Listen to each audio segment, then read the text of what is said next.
Si quelqu'un est en Christ, il est une nouvelle créature. Les choses anciennes sont passées et voici, toutes choses sont devenues nouvelles. Alors, en tant que pasteur, vous savez bien que je rencontre régulièrement des personnes pour des accompagnements pastoraux, pour des suivis spirituels et parfois pour de la relation d'aide. Et je me rends compte de l'impact du passé sur les vies, sur l'Église. Et bien sûr, je me rends compte dans ma propre vie de cet impact du passé. Et j'ai souvent entendu citer ce texte de 2 Corinthiens, chapitre 5, en opposition notamment sur un travail sur soi qui prend en compte justement les éléments de notre passé. Et donc j'aimerais courtement cet après-midi vous inviter à une petite réflexion sur ce texte qui est vraiment riche de sens, afin de comprendre déjà ce que Paul veut exprimer et en quoi le passé influence nos vies.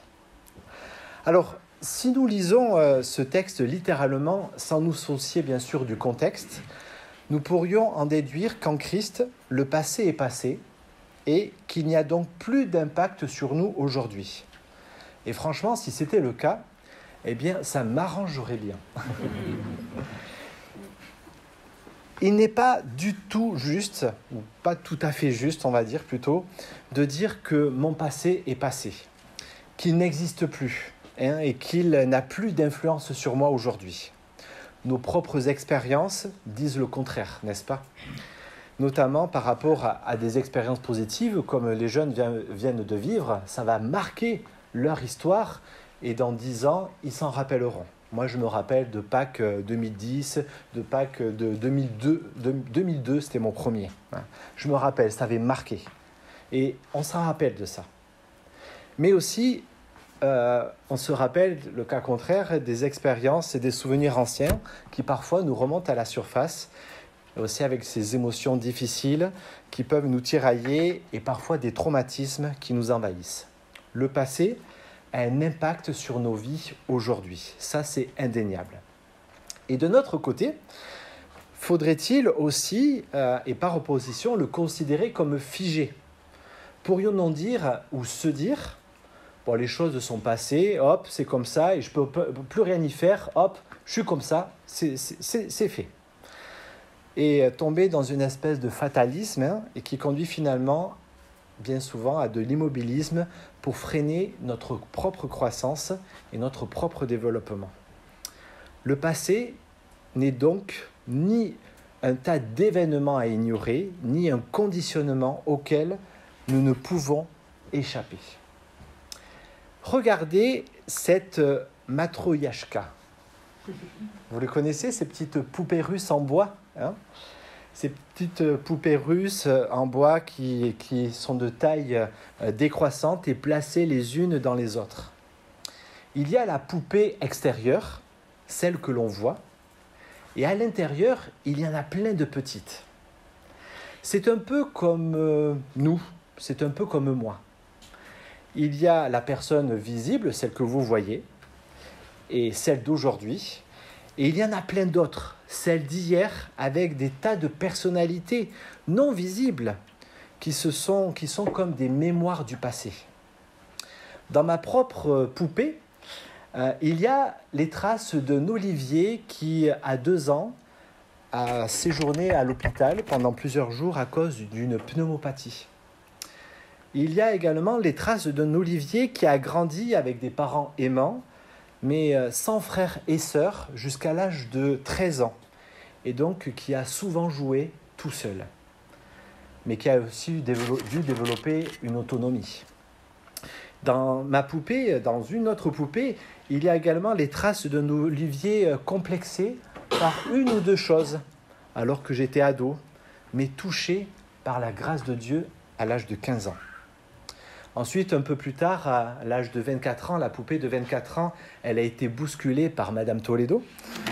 Et un peu plus tard après, arrivée de mes 3 loulous, 29, 34 et 36 ans.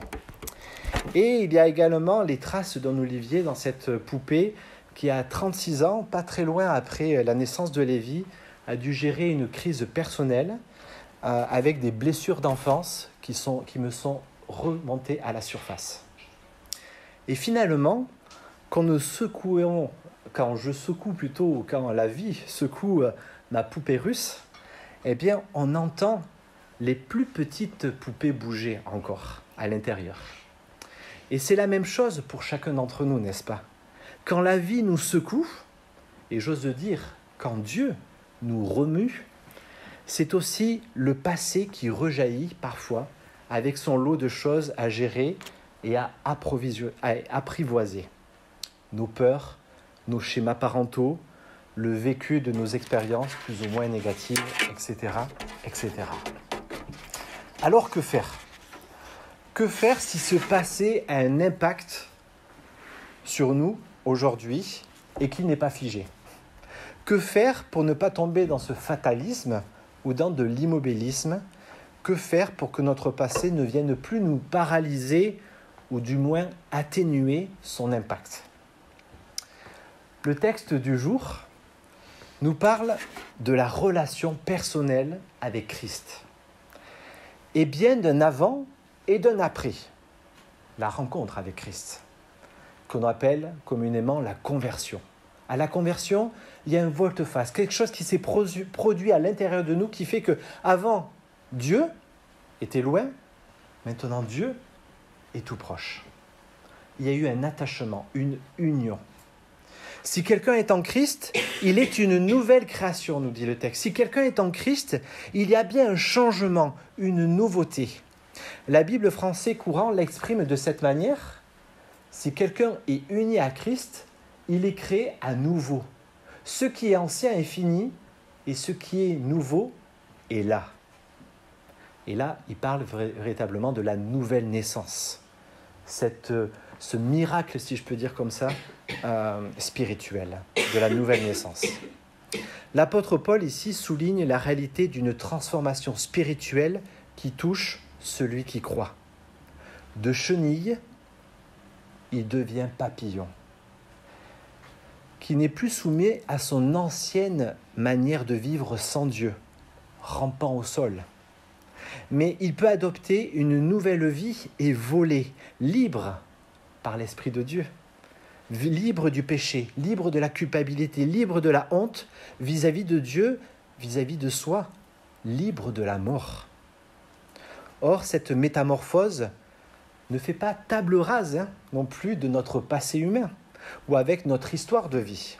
Il s'agit donc plutôt d'une mise à jour de notre identité, d'une remise en ordre et d'un rétablissement spirituel tel que le Créateur l'a conçu dès l'origine des temps pour nous amener à ce que nous sommes vraiment. La nouvelle naissance, c'est le fait de naître d'en haut. Et tout à l'heure, on parlait du Saint-Esprit. C'est l'œuvre du Saint-Esprit de nous régénérer et de nous faire renaître spirituellement parlant, attachés au Christ, pour avoir la vie, la sève de Christ en nous et porter du fruit. Alors parfois, souvent, nous pouvons avoir tendance à développer toutes sortes de stratégies pour éviter, étouffer, contourner, enfouir notre passé. Surtout quand la souffrance fut vive. Et là, c'est vraiment légitime. Mais le passé nous rattrape bien souvent, n'est-ce pas? On parle alors ici de stratégies d'évitement, de déni, ou psychologiquement parlant, de mémoire fantôme, parfois coincée dans l'inconscient. Et il y a des choses qui ont été vécues et qui sont bien présentes, les poupées. Mais parfois, on ne les voit plus ou on ne veut plus les voir. Mais quand ça secoue, quand la vie secoue, là, on les entend.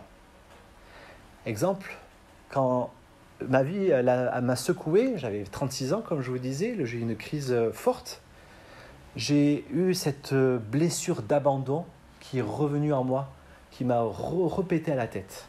Alors pas que j'ai été abandonné par mes propres parents, mais cette blessure qui était là, qui était jaillie à l'intérieur à cause de l'histoire parentale, qui m'obligeait en fait, dans ma vie, à toujours vouloir recevoir l'aval parental pour faire quelque chose, même quand j'étais marié. C'est fou quand même, ces poupées russes qui nous dérangent. Et là, on se questionne. sur les raisons qui ont poussé Dieu à nous faire passer par telle ou telle situation. Et on lutte avec ça. Mais Dieu a un plan. Et il sait ce qu'il fait. Dieu a un plan pour chacune de nos vies et il sait ce qu'il fait. Rappelez-vous quelques personnages bibliques. Le premier, c'est Jacob. Rappelez, on l'a vu il y a quelques semaines, juste avant de retrouver son frère Ésaü, Dieu le prend en tête à tête et lui accorde de régler sa plus grande blessure. Il était connu pour être le frère, le trompeur, mais il deviendra Israël, c'est-à-dire le victorieux, celui qui triomphe. Nouvelle identité, il y a un volte-face. Rappelez-vous également de Moïse. Alors lui, Moïse, c'est très intéressant dans son histoire. Il est né hébreu et il a été éduqué dans la cour de Pharaon. Finalement, il était tiraillé dans cette double identité. Suis-je hébreu ou suis-je égyptien ? On le voit très fortement dans son histoire. Et à un moment donné, il a 40 ans. Et il voit un hébreu être massacré par un égyptien. Et là, Moïse ira jusqu'à tuer l'Égyptien. En l'éliminant, qu'est-ce qui se passe réellement ? Moïse choisit la part hébraïque qu'il avait en lui. Mais quelqu'un l'a vu, il a vu son crime. Et là, il n'arrive plus à gérer, il fuit. Mais dans le désert, qu'est-ce qui se passe ? Dieu va s'occuper de lui. Dieu va le transformer.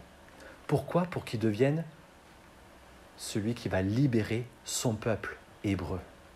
Waouh ! Et un dernier exemple. Rappelez-vous également d'Abraham. Abraham, A-B-R-A-M, la première orthographe. Et après, il devient Abraham. Abraham, c'est quoi ? C'est le père élevé. C'est celui qui est leader de façon hautaine et personnelle. Mais après sa rencontre avec Dieu, il va donc devenir Abraham, le père d'une multitude. Celui qui va manifester son leadership pour les autres, pour la multitude, pour la grandeur des autres. Dieu conduit notre vie. Il conduit notre vie, quel que soit notre âge, et nous prépare pour intégrer ce pourquoi nous sommes façonnés, pour sa mission à lui.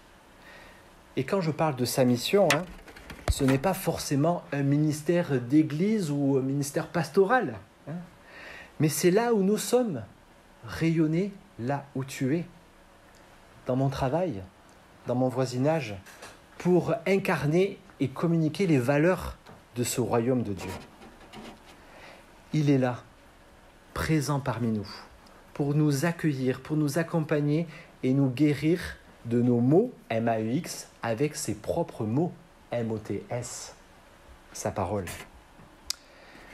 Je peux identifier dans ma propre vie aussi plusieurs carrefours dans ma vie, ces moments importants où ces décisions, ces orientations de vie vont se jouer.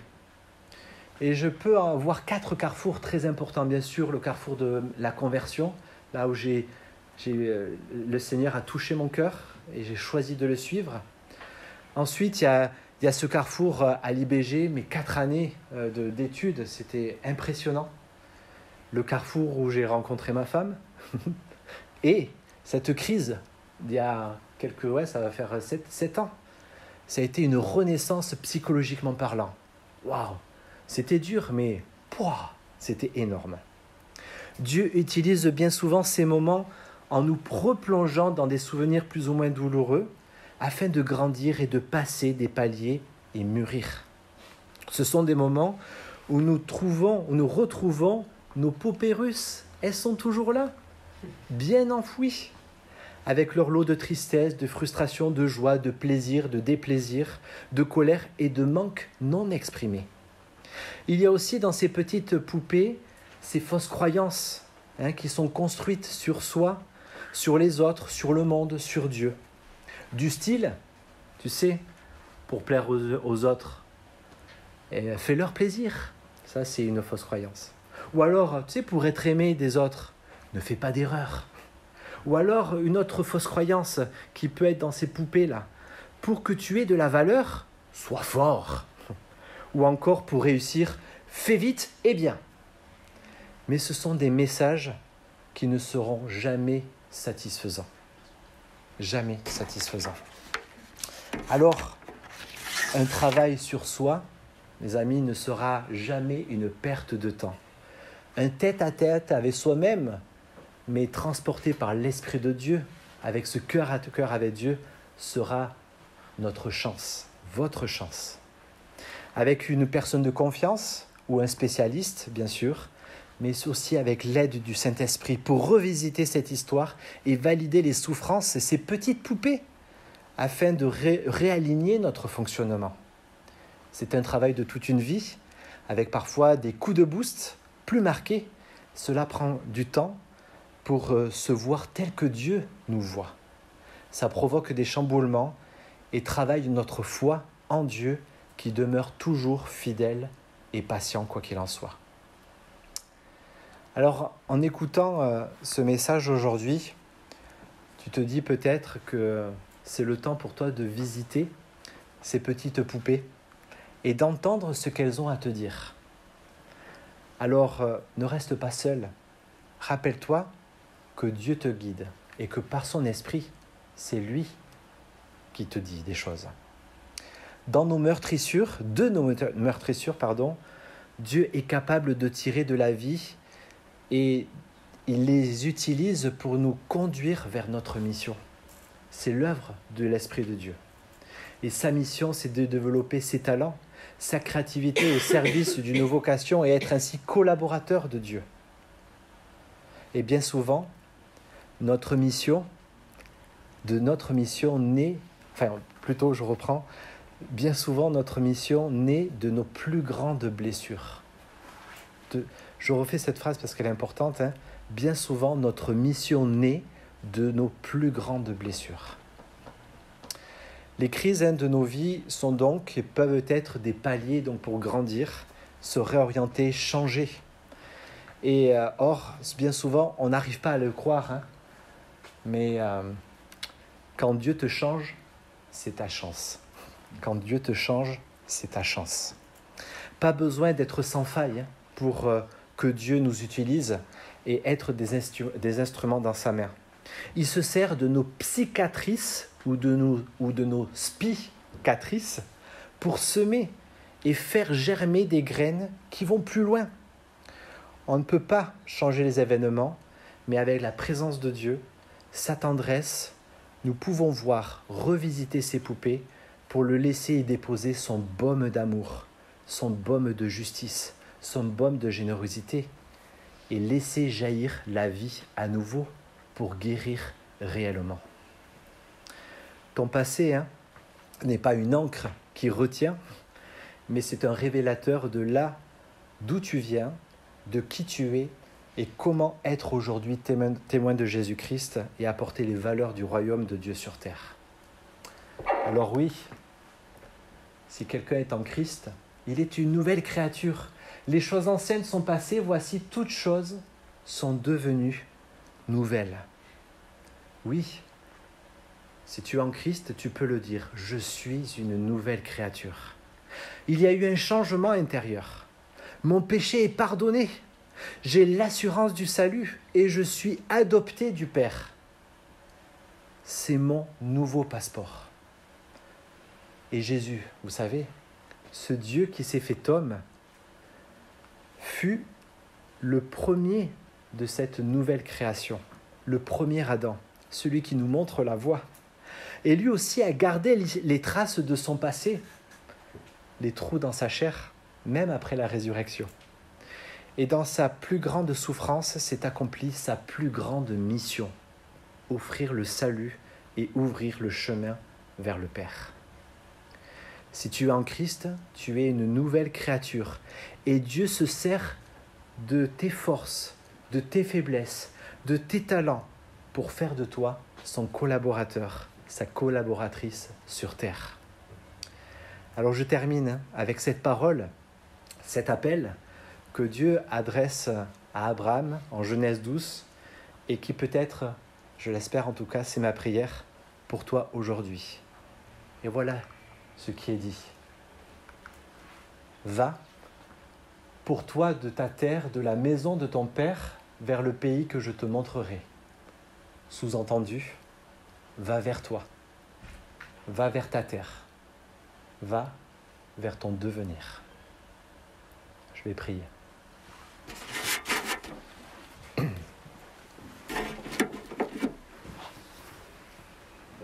Seigneur, on veut te louer et te remercier, Seigneur, pour qui tu es. Tu es notre ancre, tu es notre voile. Nous sommes tes enfants et tu nous promets sécurité, tu nous promets lien d'appartenance, que tu ne nous abandonneras jamais. Tu nous promets d'être là, tu nous as choisis, tu nous as aimés, tu nous aimes encore. Et indépendamment de ce que l'on est, de ce que l'on a fait, de bien, de mal, tu nous aimes, point.